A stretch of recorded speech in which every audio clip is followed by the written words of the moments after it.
नमस्कार दोस्तों, स्वागत है आपका अपने YouTube channel vision learning point में। हम लोग देख रहे हैं हिंदी साहित्य का इतिहास, इसके महत्वपूर्ण एमसीक्यू क्वेश्चन यानी कि वस्तुनिष्ठ प्रश्न। पिछली 2 क्लास हम देख चुके हैं 50-50 क्वेश्चन की। आज उसी के आगे हम देखेंगे और 50 क्वेश्चन जो बहुत ही इंपॉर्टेंट होंगे हिंदी साहित्य के इतिहास के, जो टीजीटी, पीजीटी और जहाँ भी हिंदी साहित्य के क्वेश्चन पूछे जाते हैं उन सब के लिए बहुत ही इंपॉर्टेंट होंगे। तो क्वेश्चन बहुत इंपॉर्टेंट है, आप लोग देखेंगे और अगर नोट करना चाहें तो नोट भी कर सकते हैं, क्योंकि ये जो है बहुत इंपॉर्टेंट क्वेश्चन है। कई सारे एग्जाम में पूछे भी जा चुके हैं, आगे भी पूछने के चांसेस हैं। तो हम देखते हैं पहला क्वेश्चन यानी कि 51 नंबर, क्योंकि 50 देखते थे तो 50 के आगे देखेंगे। परमाल रासो के कवि का क्या नाम है, ये बताना है। परमाल रासो यानी कि जो रासो साहित्य में परमाल रासो है, ये जो है इसके कवि कौन हैं। अब कवि पूछ रहा है तो नंबर 1 देखिए 4 ऑप्शन दे रखे हैं, चंद्रवरदाई, नरपतिनाल, जगनित और दलपत विजय।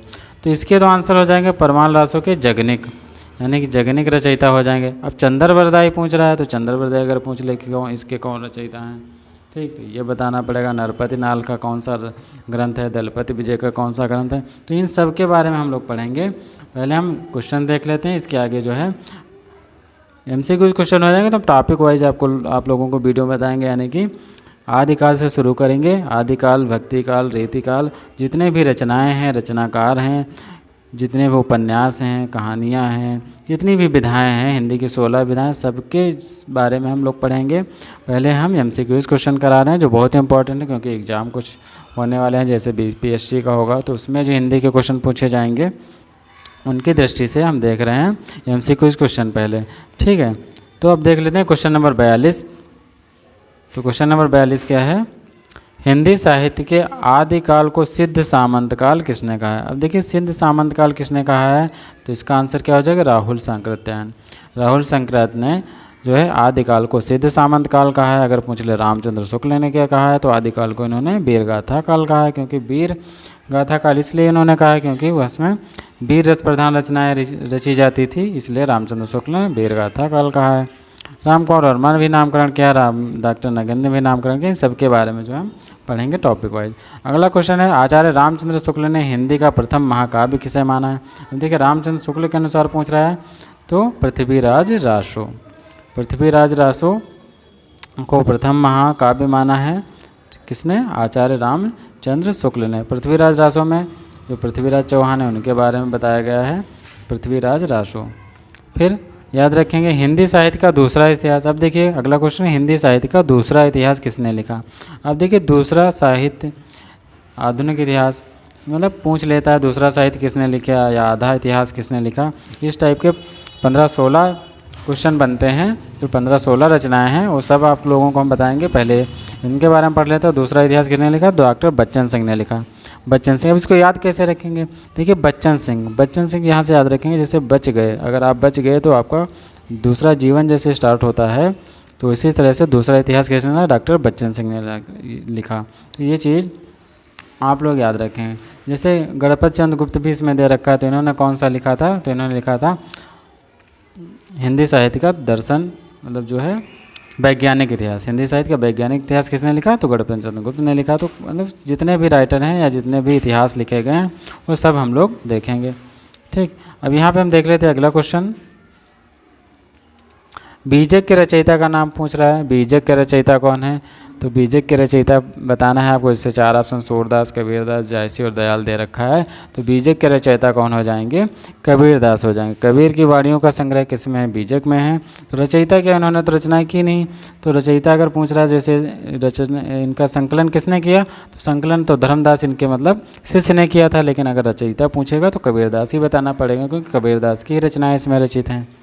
अगला क्वेश्चन है 56 नंबर, कौन सी रचना जायसी की नहीं है। अब देखिए जायसी की कौन सी नहीं है ये बताना है, क्योंकि 4 ऑप्शन है, पद्मावत, अखरावट, चंदायन और आखिरी कलाम। देखिए पद्मावत, अखरावट और आखिरी कलाम में रचनाएं किसकी हैं, तो जायसी की हो जाएंगी। अब चंदायन जो है, चंदायन किसकी रचना है, तो याद रखेंगे चंदायन जो है मुल्ला दाऊद की रचना है, तो मुल्ला दाऊद, तो ये जायसी की रचना नहीं है, तो ये हमारा ऑप्शन सही हो जाएगा। फिर भारत में भक्ति का स्रोत कहाँ से प्रस्फुटित होकर उत्तर भारत में आया। ये बहुत इंपॉर्टेंट क्वेश्चन है। दक्षिण भारत में जो है भक्ति का स्रोत माना जाता है, क्योंकि जो 12 आलवार संत थे उनके द्वारा जो है भक्ति का उद्गम हुआ था, यानी कि प्रस्फुट होकर दक्षिण भारत से उत्तर भारत में है, तो 12 आलवार संतों के द्वारा, ये भी याद रखेंगे। अगला क्वेश्चन है, संतन को कहाँ सीकरी सो काज, किसकी पंक्ति है? पूरी पंक्तियाँ हैं, जैसे संतन को कहाँ सीकरी सो काज, आवत जात पनहिया टोटी, बिसर गयो हरे नाम, ये जो है किसकी पंक्तियाँ? कुंभन दास की हैं। कुंभन दास की पंक्तियाँ आप लोग याद रखेंगे, ठीक है। ये भी इम्पोर्टेंट क्वेश्चन है, कई बार पूछा जा चुका है। कुंभन दास की पूछ लिया जाता है क्वेश्चन डायरेक्ट पंक्तियाँ दे करके। अगला है, नानक किस काव्य धारा के कवि हैं? यानी कि जो गुरु नानक जी हैं वो किस काव्य धारा के कवि हैं, ये पूछ रहा है। तो नानक जो हैं संत काव्य धारा के कवि हैं, संत काव्य धारा के, ठीक। अगला क्वेश्चन, मानुष प्रेम भयो बैकुंठी, मानुष प्रेम भयो बैकुंठी किस कवि की पंक्तियां हैं? तो जायसी की हैं, यानी कि मलिक मोहम्मद जायसी। 61 क्वेश्चन है, भ्रमर गीत के रचयिता पूछ रहा है। तो भ्रमर गीत के रचयिता कौन हो जाएंगे? सूरदास हो जाएंगे। इनकी और भी रचनाएं हैं, सूर सारावली है, साहित्य लहरी है, तो ये रचनाएं भी सूरदास की हैं, जो आप लोग याद रखेंगे। सैयद इब्राहिम ने कृष्ण भक्ति के प्रभाववश अपना नाम क्या रख लिया था? देखिए, जो सैयद इब्राहिम हैं इन्होंने कृष्ण भक्ति से प्रभावित होकर के अपना नाम बदल लिया था, और नाम क्या रख लिया था? रस खान। तो इम्पॉर्टेंट क्वेश्चन है, आप लोग याद रखेंगे, रस खान नाम जो है रख लिया था। और फिर है, पुष्टि मार्ग का जहाज किस कवि को कहा जाता है? तो ये पूछ रहा है, पुष्टि मार्ग का जहाज किसे कहा जाता है? तो सूरदास जी को कहा जाता है, सूरदास, ठीक। पुष्टि मार्ग का जहाज कहा जाता है इनको। अकबर के दरबार के किस सदस्य ने दोहावली की रचना की थी? यानी कि जो ये रचयिता हैं ये अकबर के दरबार में थे, तो दोहावली की इन्होंने रचना की थी। तो किसने की थी? रहीम ने, रहीम ने। और इनकी रहीम सतसई है जिसमें 700 अधिक दोहे हैं, तो वो भी आप लोग याद रखेंगे। अगला क्वेश्चन है, विश्वनाथ प्रसाद मिश्र ने रीतिकाल को क्या नाम दिया है? यानी कि जो विश्वनाथ प्रसाद मिश्र हैं इन्होंने रीतिकाल का नाम क्या दिया है? तो अलंकृत काल नाम दिया है, ठीक, अलंकृत काल। फिर है, रीति मुक्त काव्य धारा के प्रमुख कवि का। अब देखिए, रीति मुक्त काव्य धारा के कवि पूछ रहा है, हमने पिछले वीडियो में बताए थे, घनानंद। और 4 नाम याद रखें, घनानंद, आलम, ठाकुर, बोधा, ये जो नाम हैं ये रीति मुक्त काव्य धारा के हैं। घनानंद, ठाकुर, आलम, बोधा और द्विजदेव, ये 5 नाम जो हैं रीति मुक्त के हैं। अगर रीति सिद्ध के पूछ ले तो बिहारी और रसनिधि बता देंगे। बाकी जितने भी कवि हैं वो रीतिबद्ध काव्य धारा के हैं। तो ये इंपॉर्टेंट क्वेश्चन है, आप लोग याद रखेंगे। आगे हम देखते हैं, रामचंद्रिका के रचयिता का नाम पूछ रहा है, तो केशवदास हो जाएगा, रामचंद्रिका के रचयिता। और इनकी बहुत सारी रचनाएँ हैं, नक्षंद वर्णन है, नखशिख वर्णन है और विज्ञान गीता है। तो ये जो रचनाएं हैं कम से कम 10-11 रचनाएं जो हैं केशवदास की, वो आप लोग याद रखेंगे। पद्माकर रीतिकाल की किस काव्य धारा के हैं? अब देखिए, पद्माकर के बारे में पूछ रहा है तो हमने बताया, घनानंद, आलम, ठाकुर, बोधा, द्विजदेव ये तो मुक्त के हो गए, और बिहारी, रसनिधि रीति सिद्ध के हो गए। बाकी इनको छोड़ के जितने भी नाम आएंगे वो रीतिबद्ध के हो जाएंगे। तो पद्माकर कौन हो जाएंगे? रीतिबद्ध काव्य धारा के। फिर है, निम्नलिखित में कौन सी रचना मैथिली शरण गुप्त की है? अब देखिए, मैथिली शरण गुप्त की रचना पूछ रहा है, तो कौन सी हो जाएगी? साकेत। इसमें प्रिय प्रवास दे रखा, तो अयोध्या सिंह उपाध्याय की रचना है, इसलिए उर्वशी जयशंकर प्रसाद की है, लहर भी है। उर्वशी एक रामधारी सिंह दिनकर की कविता संग्रह भी है, तो ये भी याद रखेंगे आप लोग। कौन सा कवि एक भारतीय आत्मा के नाम से जाना जाता है? देखिए, पिछली क्लास में बताएंगे थे आपको, माखनलाल चतुर्वेदी। ये बहुत इंपॉर्टेंट क्वेश्चन है, अभी जो वीडियो एग्जाम हुआ था उसमें पूछा गया था क्वेश्चन, तो उपनाम भी पूछ लिए जाते हैं। अगला क्वेश्चन, इनमें कौन सा कवि छायावादी कवि है? अब छायावादी कवि कौन से है? तो जयशंकर प्रसाद, छायावाद के प्रवर्तक भी माने जाते हैं, तो जयशंकर प्रसाद का आप लोग नाम याद रखेंगे। भारत में प्रगतिशील लेखक संघ की स्थापना कब हुई थी? तो 1936 में हुई थी, 1936, 1936 में जो है प्रगतिशील लेखक संघ की स्थापना हुई थी, ठीक। अब अगला क्वेश्चन देखते हैं। अगला क्वेश्चन है, प्रगतिवाद किस दर्शन से प्रभावित है? अब देखिए, दर्शन पूछ रहा है, तो ये कम्युनिस्ट दर्शन यानी कि मार्क्सवाद से प्रभावित है प्रगतिवाद। अगला है, प्रयोगवादी काव्यधारा का प्रारंभ किस पुस्तक के प्रकाशन से माना जाता है? अब देखिए, पुस्तक के प्रकाशन से प्रयोगवादी कब स्टार्ट हुआ था? तार सप्तक। देखिए, तार सप्तक, इसलिए सप्तक में 7 कवि होते थे, तो तार सप्तक। अगर इसमें ऐसे भी पूछ लेता, प्रथम सप्तक का नाम क्या था? तो तार सप्तक था। फिर दूसरा सप्तक, फिर तीसरा सप्तक, फिर चौथा सप्तक, 4 सप्तक आए थे, तो प्रथम सप्तक कौन सा हो जाएगा? तार सप्तक। यहीं से जो प्रयोगवादी काव्यधारा का प्रारंभ भी माना जाता है। अगला क्वेश्चन है, अज्ञेय के उपन्यास का शीर्षक पूछ रहा है, तो अज्ञेय का उपन्यास कौन था? शेखर एक जीवनी। ये अज्ञेय जी का उपन्यास हो जाएगा, शेखर एक जीवनी। ठीक, अब अगला क्वेश्चन देखते हैं, अंधा युग किसकी रचना है? तो अंधा युग धर्मवीर भारती की रचना है। ठंडा लोहा हो गया, ठीक, ठेले पर हिमालय, ये सब रचनाएं किसकी हैं? तो धर्मवीर भारती की रचनाएं हैं, तो याद रखेंगे। ठीक, अगला क्वेश्चन देखते हैं, मुक्तिबोध के काव्य संग्रह का नाम बता दीजिए। यानी कि मुक्तिबोध का काव्य संग्रह का, तो चांद का मुंह टेढ़ा, बहुत इंपॉर्टेंट है, चांद का मुंह टेढ़ा। ये एसआई जो हुआ था पिछला एग्जाम, वो पूछा, इसमें पूछा गया था क्वेश्चन, जो है मुक्तिबोध के काव्य संग्रह का नाम। पहाड़ पर लालटेन, अब देखिए पहाड़ पर लालटेन किसका काव्य संग्रह है? तो ये उदय प्रकाश का। इसको याद कैसे रखें? देखिए लालटेन है तो लालटेन प्रकाश करती है, तो उदय प्रकाश याद रखेंगे। ठीक, साये में धूप के रचनाकार कौन से हैं? तो इसका आंसर बताना है दुष्यंत कुमार। साये में धूप के रचनाकार कौन हो जाएंगे? दुष्यंत कुमार। भारतेंदु हरिश्चंद्र के नाटक का शीर्षक पूछ रहा है, तो नाटक का शीर्षक क्या था? अंधेर नगरी। इन्होंने एक नाटक लिखी थी, अंधेर नगरी चौपट राजा। ठीक, तो ये हो जाएगा भारतेंदु हरिश्चंद्र का नाटक। अगला है क्वेश्चन, सरस्वती के संपादक, यानी कि जो सरस्वती पत्रिका थी इसके संपादक कौन थे? तो महावीर प्रसाद द्विवेदी। ठीक, फिर है आचार्य रामचंद्र शुक्ल का निबंध संकल्प पूछ रहा है, तो चिंतामणि हो जाएगा, आचार्य रामचंद्र शुक्ल का निबंध संग्रह। पगडंडियों का जमाना किस व्यंग्यकार का व्यंग है? ये व्यंग है, तो ये हरिशंकर परसाई, उन्होंने व्यंग्यात्मक रचनाएं की हैं, हरिशंकर परसाई ने। फिर है बंग महिला की कहानी का क्या नाम है? तो दुलाई वाली। जो बंग महिला है इनकी कहानी क्या है? दुलाई वाली। ठीक, ये भी क्वेश्चन याद रखेंगे। इसमें जितने भी क्वेश्चन हैं बहुत ही इंपॉर्टेंट हैं, कई बार पूछे जा चुके हैं, आगे भी पूछे जा सकते हैं, इसलिए जो है ध्यान से आप लोग पढ़ेंगे। फिर है अगला क्वेश्चन, समांतर कहानी के प्रवर्तक कौन? समानांतर कहानी के प्रवर्तक हो जाएंगे कमलेश्वर।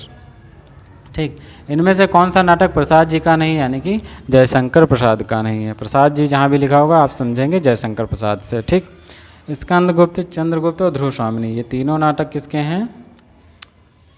जयशंकर प्रसाद के हैं। भारत दुर्दशा जयशंकर प्रसाद का नहीं है, ये किसका है? भारतेंदु हरिश्चंद्र का हो जाएगा। फिर आषाढ़ का एक दिन नाटक के नाटककार का नाम पूछ रहा है, तो आषाढ़ का एक दिन, ये नाटक के रचनाकार कौन है? तो मोहन राकेश हो जाएंगे। फिर 8वां सर्ग नाटक के रचयिता का नाम बता दीजिए। तो 8वां सर्ग नाटक के रचयिता हैं सुरेंद्र वर्मा। ठीक, तो ये भी इंपॉर्टेंट है, आप लोग याद रखेंगे। आगे है बकरी नाटक के नाटककार का नाम पूछ रहा है, तो बकरी नाटक के नाटककार कौन हो जाएंगे? सर्वेश्वर दयाल सक्सेना। बहुत इंपॉर्टेंट क्वेश्चन है, बकरी कई बार पूछा जा चुका है। अगला क्वेश्चन देखते हैं, हिंदी का पहला उपन्यास किसे माना जाता है? तो हिंदी का पहला उपन्यास परीक्षा गुरु को माना जाता है, और इसके रचनाकार अगर पूछ रहे तो लाला श्रीनिवास दास। कौन हो जाएंगे? लाला श्रीनिवास दास। ठीक, तो आप लोग याद रखेंगे। ठीक, इनमें से कौन सा उपन्यास प्रेमचंद्र का नहीं है? अब देखिए 4 उपन्यास दिए हैं, प्रेमचंद्र का कौन सा नहीं है ये बताना है। कर्मभूमि, रंगभूमि और गोदान, ये तो प्रेमचंद के हैं। तितली जो है ये प्रेमचंद का नहीं है, ये है प्रसाद जी का, यानी कि जयशंकर प्रसाद का है, तो आप लोग याद रखेंगे। फिर त्यागपत्र उपन्यास के लेखक का नाम बता दीजिए। तो त्यागपत्र उपन्यास के लेखक कौन हो जाएंगे? जयनंदर कुमार। ठीक, अगला क्वेश्चन, सूरदास के जीवन पर आधारित उपन्यास का नाम क्या है? तो खंजन नयन, क्योंकि इनके नयन नहीं थे, देख नहीं सकते थे, तो इन पे उपन्यास कौन सा लिखा गया है? खंजन नयन। ठीक, तो ये चीज़ आप लोग याद रखेंगे। अगला क्वेश्चन है, इनमें से कौन सा उपन्यास अज्ञेय जी का नहीं है? यानी कि अज्ञेय जी का उपन्यास कौन सा नहीं, ये तो है उपन्यास अज्ञेय जी का नहीं है, यानी कि अज्ञेय का कौन सा उपन्यास नहीं है? इनका पूरा नाम भी याद रखेंगे, हीरानंद वात्स्यायन अज्ञेय, हीरानंद सच्चिदानंद वात्स्यायन अज्ञेय। ठीक, अब ये दादा कामरेड जो है इनका उपन्यास नहीं है, बाकी शेखर एक जीवनी, नदी के द्वीप, अपने अपने अजनबी, ये किसका उपन्यास हो जाएंगे? अज्ञेय जी के हो जाएंगे। अगला क्वेश्चन है, रुकोगी नहीं राधिका। रुकोगी नहीं राधिका, इसके लेखिका पूछ रहा है, तो हो जाएंगी उषा प्रियवंदा। ठीक, उषा प्रियवंदा हो जाएंगी। बाकी अगला क्वेश्चन देखते हैं, चाक के रचनाकार का नाम बताना है। चाक, इसके रचनाकार मैत्रेयी पुष्पा हो जाएंगी। ठीक, अगला क्वेश्चन, निराला की साहित्य साधना। निराला की साहित्य साधना किसकी कृति है, तो ये रामविलास शर्मा की हो जाएगी। ठीक, ये इंपॉर्टेंट क्वेश्चन है, आप लोग याद रखेंगे। अगला क्वेश्चन देखते हैं, बिल्लेश्वर बकरिया किसका संस्मरणात्मक रेखा चित्र, यानी कि बिल्लेश्वर बकरिया किसका है, तो ये निराला जी का, यानी कि सूर्यकांत त्रिपाठी निराला का हो जाएगा। हिंदी का पहला आत्मकथा लेखक, अब देखिए यहाँ पूछ रहा है हिंदी का पहला आत्मकथा लेखक, यानी कि सबसे पहले आत्मकथा किसने लिखी थी, तो बनारसी दास जैन ने लिखी थी, याद रखेंगे आप लोग। अगला क्वेश्चन है, घुमक्कड़ शास्त्र के लेखक का क्या नाम है, तो घुमक्कड़ शास्त्र के लेखक का नाम अज्ञेय, यानी कि हीरानंद सच्चिदानंद वात्स्यायन अज्ञेय। ये इतने क्वेश्चन थे जो बहुत ही इंपॉर्टेंट थे, आप लोग याद रखेंगे। अगले वीडियो में आपको 50 क्वेश्चन और मिलेंगे जो बहुत ही इंपॉर्टेंट होंगे।